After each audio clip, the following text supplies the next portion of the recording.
This is episode 2 of Emergency Hearts Dispatches. Thanks to awareness for the music.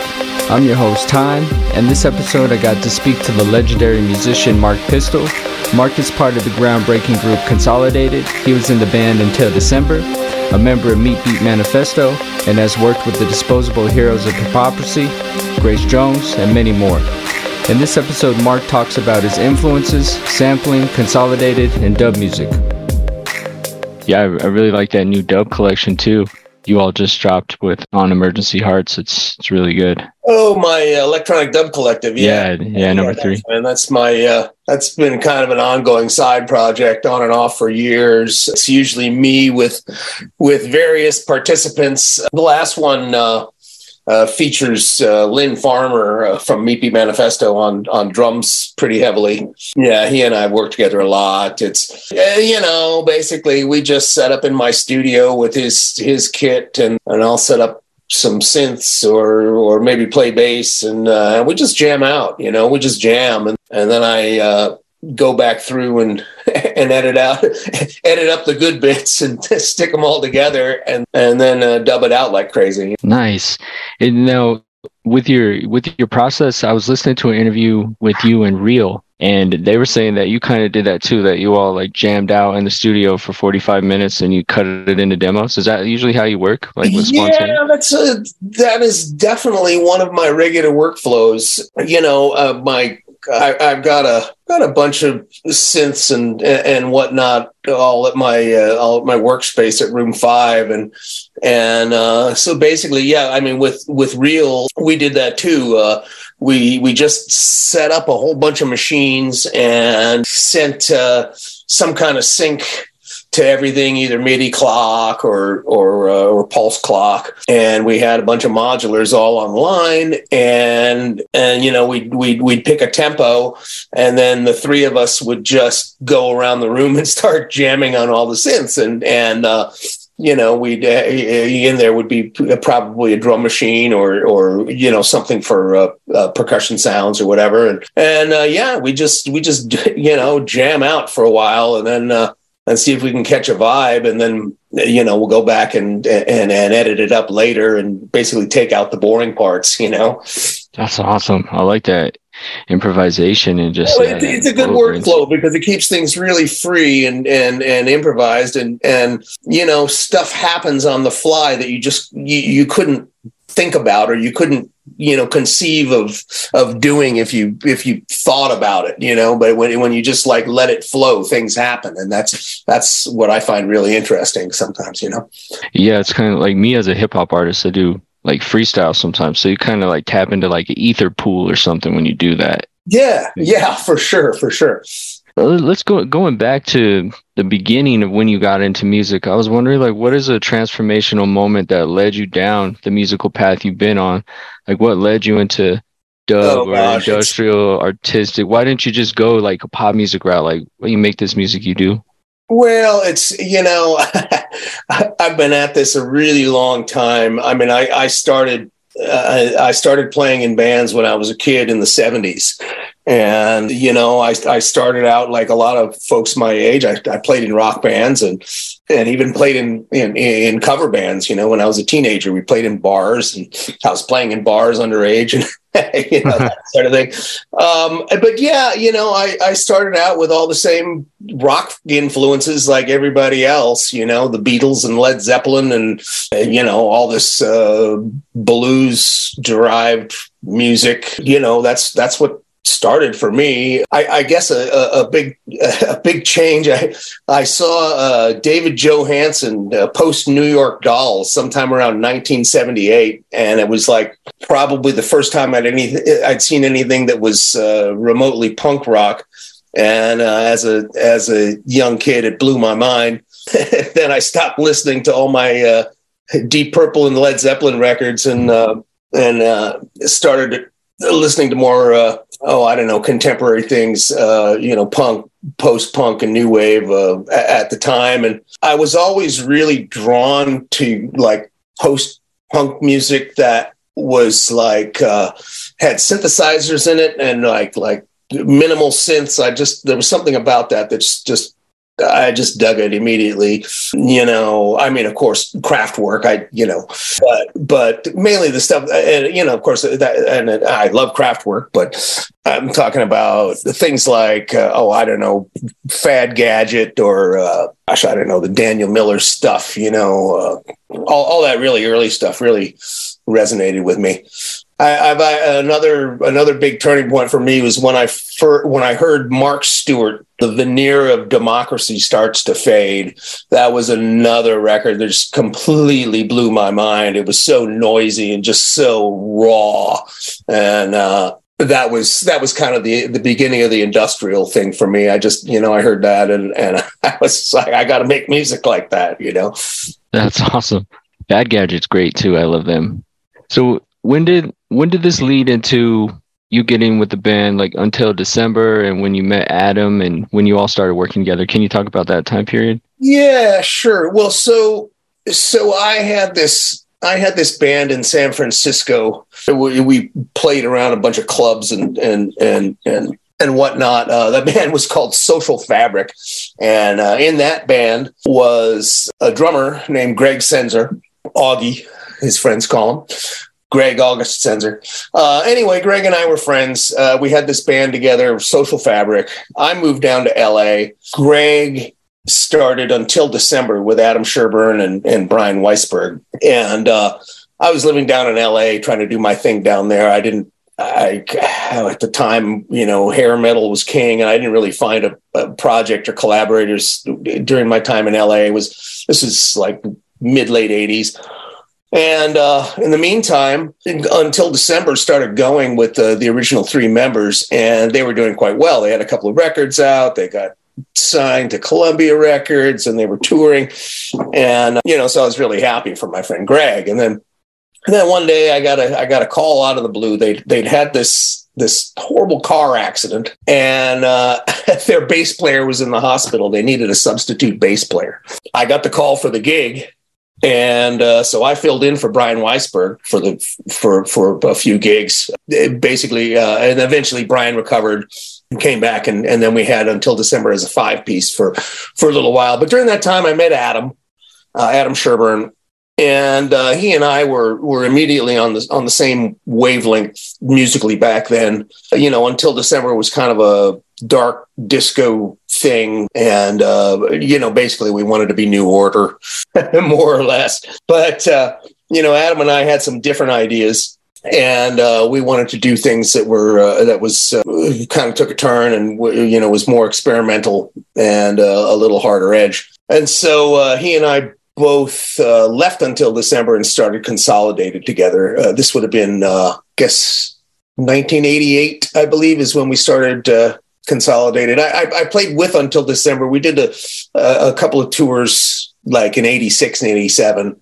And then in late 87, early 88 is when Adam and I left Until December and started Consolidated. And so we were, floundering around for a long time, trying to find our sound, trying to figure out what we were doing. Eventually, Philip Steer, who was in another local band, a funk band called Shy Hands, ended up hanging out with us and joining us. And then by the time he was with us, we were a band.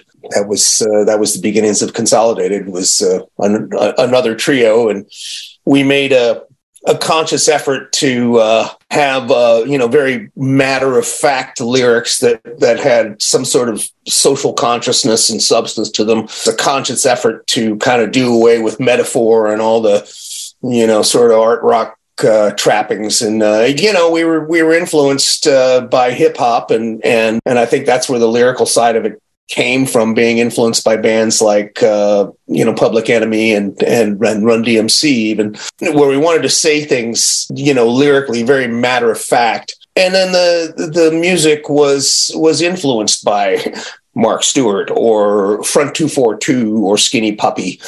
Skinny Puppy were our label mates. Actually, we were on Network Records, but they had got started a few years before us, and so we were definitely influenced by them. And just kind of the industrial scene.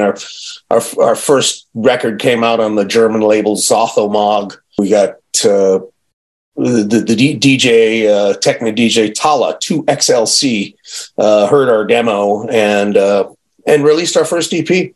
Thanks for going into the history of all this and like playing. Yeah, it's a little old and boring, but hey, that's the way it went down. No, it's awesome to hear this because like Play More Music and Friendly Fascism, like just classic albums, and you're talking about the lyrical side. How did you approach it as production to get a political viewpoint, and like how did you approach sampling? Did you pull a lot of the samples too that you all integrated? Yeah. Well, a big part of the story of the production side of it is, I started out with a drum machine and a 4-track, like a delay effect, right? That's like all I had. And samplers for me were, at the time, we're talking, 86, 87. It was just out of reach for me. Like, like an Emulator 2 was like $10,000. I mean, it might as well have been $300,000, because it was out of my reach. But then sometime around 87, the Emulator Emax, the EMU Emax came on the scene, and that was about $2,500. And I was like, I can get $2,500 together somehow, and so I did.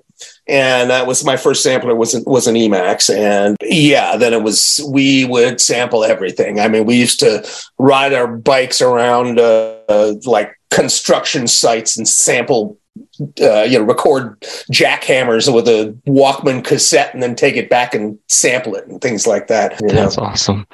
But lyrically, Adam was the main lyricist, and it was, we all shared the same ideals, but he was the one that was able to voice it, lyrically and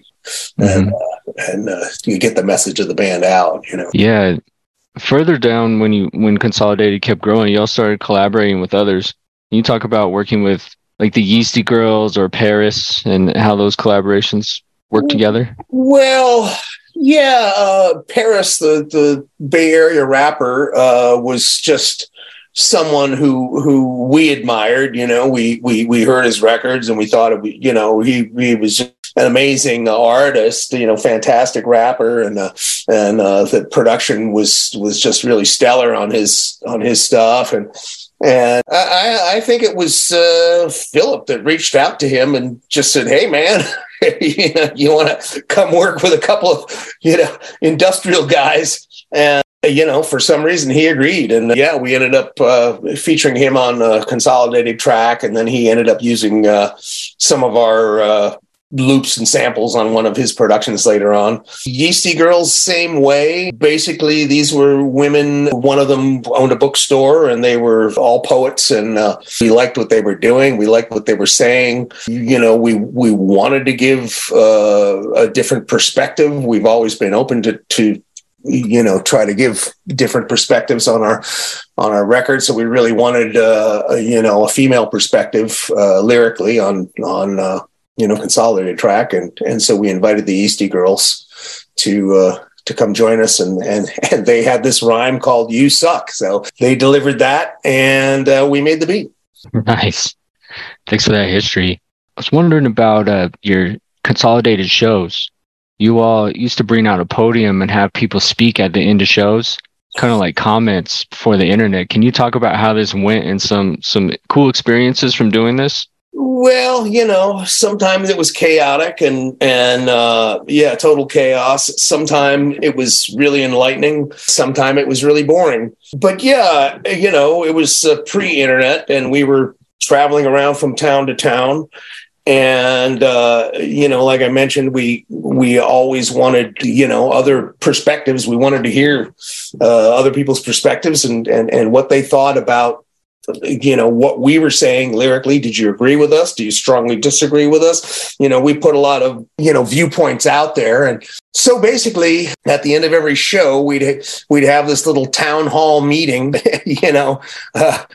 after the show was over, before we played an encore, we'd sit and chat with the audience for, I don't know, depending on how long it would go until it degenerated or they kicked us off stage. But, it'd be anywhere from 10 to 30 minutes of we'd pass the mic around the audience and ask if anyone had any comment, something to say about what's happening in your community, or something to say about one of our songs, or, whatever. Just say whatever you want to say.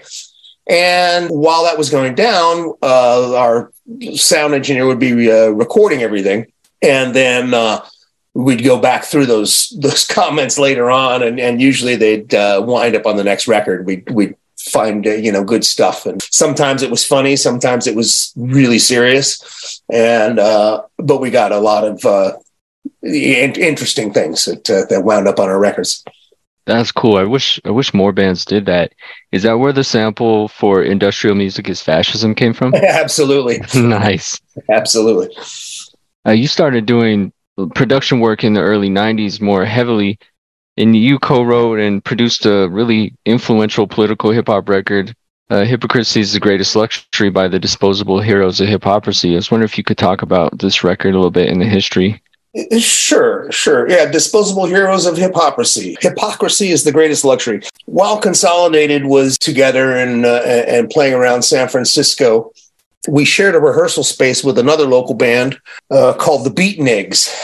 The Beatniks was an amazing band. They were, I guess you'd say, an industrial band. They, industrial funk. They were influenced by funk bands. They were influenced by Neubauten.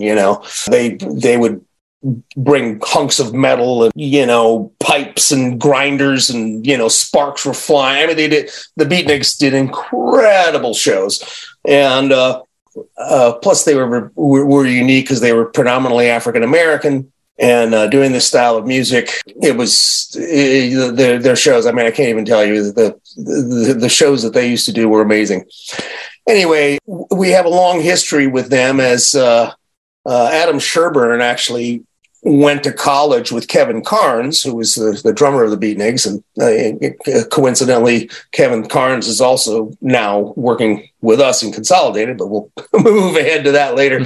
So the Beatniks were Kevin Carnes, and Michael Franti was the lyricist and front person in that band. And we shared a rehearsal space, us and the Beatniks, and would sometimes do co-bills together. And we were just friends, we hung out. Eventually, that band broke up. As I mentioned earlier, I was getting pretty handy with the Emacs, and I think I might have even had my first computer by then, doing MIDI recording and sampling. And when the Beatniks broke up, Michael Franti, asked me if I'd help him, make some tracks for a solo record for him. And so we literally started the Disposable Heroes in my San Francisco apartment in my bedroom. One thing led to another, and then that album, Hypocrisy is the Greatest Luxury, was actually recorded during the same time Consolidated was making Friendly Fascism. So I was literally working like 4 days a week on one and 3 days a week on the other. It was an insane time for me. So yeah, the Disposable Heroes ended up doing very well. Eventually they got signed with Island Records, and immediately they went out and like toured opening for U2, who was like the biggest band in the world at the time. And they did quite well. Michael Franti then moved on. They really only made that one album. And then there was a follow-up that I think they did, but really there's only that one album. And that Famous and Dandy and Television, The Drug of the Nation, just so many just amazing tracks on that. Thanks for sharing that story. That's awesome. And then speaking more about collaborations, was it you did work with Grace Jones, and was there a cover of a Consolidated track? Yeah, there was. So yeah, off the heels of Disposable Heroes, as I mentioned, they got signed with Island Records, and right around that same time, Grace Jones had previously been on Island Records. All of her famous early records are on Island, as far as I know. Anyway, she had left the label and had just recently re-signed. And so the folks at Island were loving the Disposable Heroes record, and they thought it might be a good idea to try to put Grace with, with some young upstart producers, aka me. So that's how that happened. It was just off the heels of Disposable Heroes, and I guess she had heard some Consolidated and liked it, and ended up covering Typical Male. I brought my partner Philip from Consolidated to help me out with it, because that was, obviously it was kind of a intimidating project at the time. It was, she was Grace Jones, Yeah. And, but we did it. Originally, it was supposed to be an album. I had hoped things would have gone a little better, but it wasn't the most fruitful project. It was, I don't know if she was it wasn't a super prolific time for her career. And we were just kind of overwhelmed by the whole thing. So an EP came out. It's got a cover of Sheep on Drugs song Sex Drive. And then the B-side, and there's several versions of that. And then Grace's cover of Typical Male. And there's at least 8 or 10 other songs floating around in the ether somewhere that never got released. Oh man, we need to track those down. I want to hear those. Yeah. I've got some early demos, but they're not for public consumption. Yeah. Thanks for sharing these stories. It's awesome. I was wondering if you could talk about being in Meat Beat Manifesto and working with them, and how you all have evolved over the years. And I know you recently released a new project too, PDF, which has some people from Meat Beat as well. It has Lynn. Yeah. So, well, back to the whole Consolidated thing. While we were touring, we wound up sharing a bill quite often with Meat Beat Manifesto, because really, like in our little scene back then, there was a lot of like kind of straight industrial bands with like, rigid techno beats, but we were definitely influenced by hip hop and funk, in addition to the industrial stuff, as was Meat Beat, as was MC 900 Foot Jesus. So really we had our own little elite club. It was Disposable Heroes, Consolidated, Meat Beat Manifesto, and MC 900 Foot Jesus. We were like the small group of us, and we were always on bills together because we were trying to do funky beats with industrial sound. So, I met and got to know Jack, and then early on, it was actually Friendly Fascism, our second record. We, of course, were, I heard Storm the Studio. I was just blown away by Jack's production. And we invited Jack to come help us mix, because we were doing it on our own for the first time. We'd worked with an engineer for Myth of Rock, our first album, a guy called Michael Ahern, who engineered and mixed that. And then the second record, it was like I started doing it all myself. I got my studio chops together, and then we invited Jack to come help us mix. He and I worked a lot in the studio together on Friendly Fascism and Play More Music specifically. And then Business of Punishment, Jack was also involved. And Jack was involved also on the Disposable Heroes, because, we had kind of a winning combination here between the two of us. Consolidated ran its course. The band kind of imploded around about 1997. Jack, at the time, John Wilson, had just left the Meat Beat Manifesto in the live lineup, and so there was an open spot in the band. And my commitments with Consolidated had just ended, and so Jack invited me to join the band, and which I did, and so I collaborated a bit on what did I collaborate on? Subliminal Sandwich, and then the live recordings after that. So I became a band member and toured with them between pretty much like 1997 and 2007. And then also Lynn Farmer was on drums during that time. We had a couple of different dancers, but mainly the core group at that time was myself and Jack and Ben Stokes and Lynn Farmer. And so we had a lot of fun with that lineup, touring around as Meat Beat. That's awesome. Thanks for sharing that. The new PDF album is really good. I really love the isolation dub track and vaccination dub and. Oh, thanks so much. Yeah, so there again, PDF is back to my old formula of jamming at the studio, and that took place actually right before the pandemic. We got in the studio as myself and my good friend John Druckman, who John releases music under the name Bass Kittens. And he's been around the Bay Area music scene for a long time. Lynn Farmer, John Druckman, and myself, we got together and did the jam thing that we like to do. And then both John and I, John's also a great producer. And so it took a little of the pressure off me. So the two of us started, sending these files back and forth and working on them. And we did most of that kind of like at the beginning of the pandemic, hence some of the titles, vaccination dub and isolation dub and all that. Yeah. So that's how that took place. And with Pistel, Druckman, and Farmer, we just had to call it PDF. It was just the way it went. It works. What if you could talk about some of your solo work that's been coming out on Emergency Hearts, and like kind of what is dub to you? On top of that, I just really like the track Tetra and Tendre on Dub Collection 2, and then the dub Opus is just an amazing track on the collection number 3 right now that just came out. Oh, thanks so much. Yeah, well, so EDC2, that record honestly is 20 years old. Okay, it's just been recently re-released on Emergency Hearts, which I really appreciate. Emergency Hearts has been just absolutely amazing. I've been working with the label quite a bit, and they've been, well, you and Scott primarily,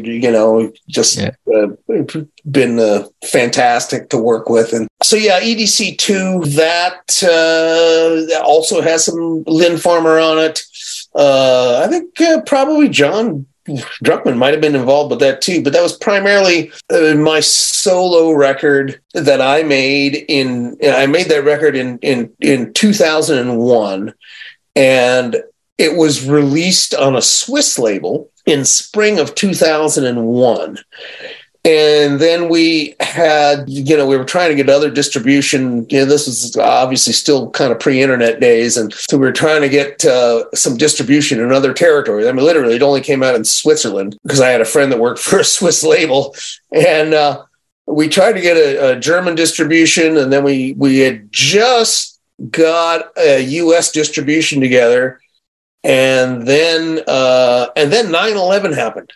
In September of 2001, everything was just completely forgotten. The distribution that I had lined up fell through. Nothing happened. No one was doing any business. And the record just got lost, So I'm happy that it's getting re-released and maybe some new folks will have an opportunity to hear it for the first time because it literally had no distribution whatsoever.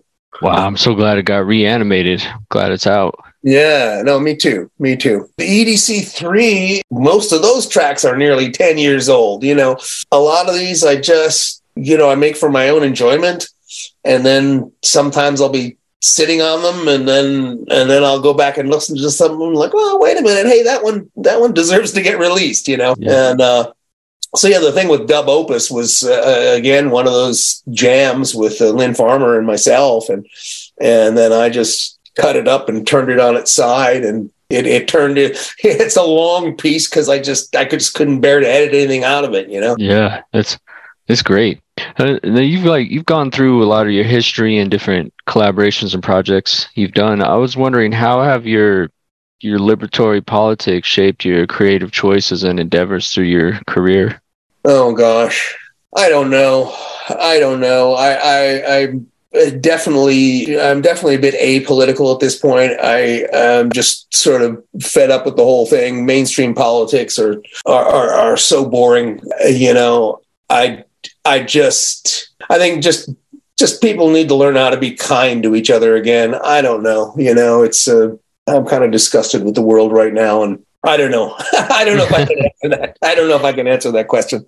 Yeah, well, I definitely see a lot of your decisions involve just collaboration and community and building these networks, which is really inspiring and way more important than any mainstream politics, which it never does. So it's Yeah, no, awesome. I agree, and I guess I'm at the point in my life where I'm trying to be local with my politics. It's like we all know what. Well, maybe we don't all know, but people just need to do the right thing, man. you know. Thank you. I was wondering if you could talk about some new music you have coming out, some new collaborations, and you have some new music coming out with Ricardo Parasol as well. Yeah, well, yeah. So Ricardo Parasol is an amazing local artist. I've been working with her on and off, mostly as a studio engineer and mixer. But she's put out some amazing albums that I've had the pleasure of working on, and I think she's just a really great songwriter, singer, and in the past couple of months, I've been working on a new record with her. She's had a songwriter she works with in Paris, and the two of them have collaborated on some new material and recorded most of it at my place, at Room 5 in San Francisco. And I'm playing a little guitar and bass on the project, kind of under her direction, and then I've been mixing as well. And so we just had the idea to take one of her songs in a completely different direction. I mean, she's never really done anything aimed at techno or dance or anything like that. I mean, her music is kind of, for lack of a better term, I describe it as sort of a dark Americana, like Southern Gothic. It's she's a storyteller in her songs, and and some of her things tend to be kind of dark and moody. She's always used probably guitars and pianos and drums and things like that to convey her message. And we just had this idea to turn one of her songs in kind of a dark wave synth track, and it was just an idea. And then so I started with it, and the song couldn't have been better for it. And there's this thing called Valborg's Eve. I guess Valborg is the Scandinavian spring, I guess. I don't know the whole. You'll have to ask Ricardo about the origin of that. But this dark wave, I think, kind of fun. Pulsing disco track we made for her. Nice. I love the dark wave techno pocket that you get in a lot. Like the Eric Random remix that you did is so cool. Oh, thanks, man. Yeah. I was so stoked to work on the Eric Random Stephen Mallender thing. Obviously Mallender's a big influence, Cabaret Voltaire, and definitely one of my heroes. I was really honored to be able to work on something with those guys, Definitely. Yeah. Coming up, I do have some new solo releases coming. I plan to do at least an EP of Mark Pistel solo stuff that's not in the dub vein. I go back and forth. I don't stick with one genre, as you might know. I think this stuff is going to be more in kind of the synth wave vein. This new stuff I'm coming out with. At least one of the tracks I'm collaborating with an old friend of mine, this guy Gary Russell Wirtz, GRW, who's a vocalist and songwriter. Has been a friend of mine and collaborator on and off over the years, and doing at least 2 tracks with him, vocals, and I may feature some other vocalists. Yeah, so look for that later this year.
That was the song Construction Dub. Check out Mark Pistel's latest EP, Electronic Dub Collective 3. Thanks for listening to this episode. Thanks to Awareness for the Music. Send us a DM on Twitter or IG and give us more interview ideas. And please support us on Patreon and share this episode around.